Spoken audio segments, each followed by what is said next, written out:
Hey everybody, it's Mo, your realtor. How do you like my new look? It's probably going to change the next time you see me. Let's get into what's happening in the Ottawa real estate market. There were 663 listings in the last 7 days, 307 conditional sales. But wait, there were 414 sold properties in the same amount of time. That's an increase of about 10%. That's substantial. Why? Because right now we're at the end of November.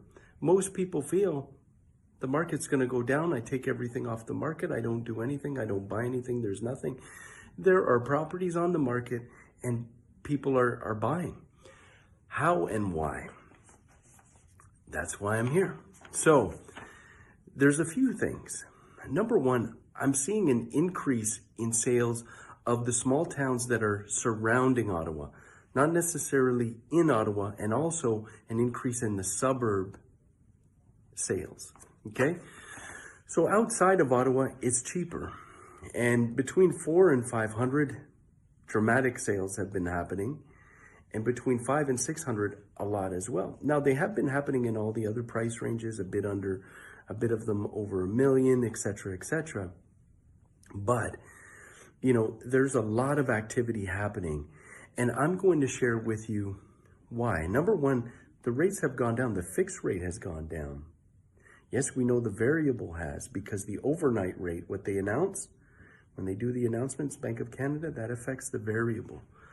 But also, the bond yields, which affect the fixed rate, those have gone down dramatically too. So banks are lending at over 1% less than what they were lending at in May, okay? And the reason why is because of the bond yields. They have gone down. Now wait, I've heard from a birdie from major banks.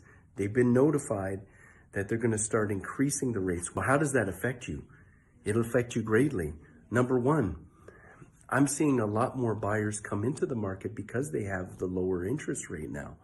So they can be approved for more. Before, they couldn't buy anything or buy very little.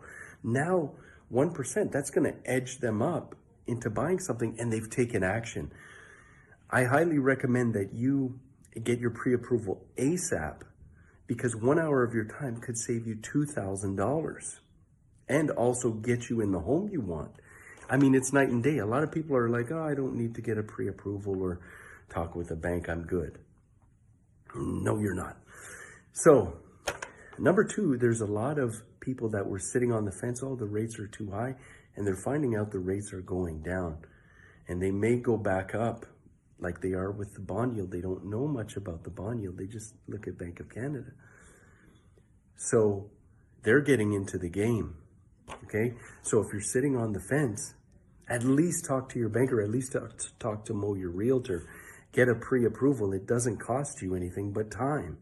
And it could save you, again, thousands of dollars when you make a purchase. Also, you're ready to make a purchase. And there's a lot of people that are ready to pounce on a good deal. Not just you. You can't be going back to the bank and dragging your feet. You're going to lose out on that. A, action step. Get your pre-approval. Get it now. You have nothing to lose. If it goes down more, boom, check in with your broker before closing, lock in that rate. Also, check in with your broker and your realtor every couple weeks. While we're seeing properties, this is a wise decision because it could adjust in your favor. If it doesn't, you already have locked in that good rate. Does that make sense? That makes sense? I hope I'm not preaching to the choir. It's Mo, your realtor.